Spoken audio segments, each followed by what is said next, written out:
Keliam savo angeliškus sparnus į Egiptą. Tai kvietimas gilios išminties moteriams pasirengusiams patirti Egiptą, saugantį moteriškumo kodus. Patirsi stiprias atrinktas šventiklas, dykumą, raudonąją jūrą, tavęs laukia gamta ir tūkstantmečius skaičiuojančių ankstesnių civilizacijų galios vietų palikimas. Žinoma, laukia ir moteriški apsipirkimai, kvepiantys egiptietiški aliejai, smilkalai, enkraktai, papuošalai. Programoje patirsi atrinktas šventiklas. Daug dėmesio skirsime Bastet, lengvumui motinystėje aktyvuoti, Hathor, džiaugsmui moteriškam magnetiškumui švytėjimui, Isis, vidinės išminties kodams, Sekmet, gebėjimui jausti sveikas ribas, būti vientisai. Susijungimui su Egipto gamtos stichijomis praleisime nepamirštamą naktį dykumoje, o raudonosios jūros kodai padės įžeminti atsirakintus sielos prisiminimus. Lankydamasi šventyklose mes turėsime ir privačias erdves, kuriuose laukia mano vedamos meditacijos, aktyvacijos.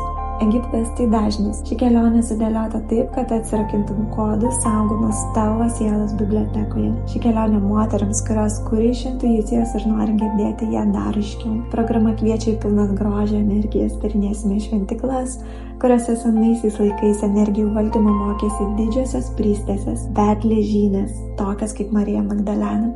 Kelionė tam, kad vedlę savyje atsirakintum tu, dalyvaujantį šioje programoje.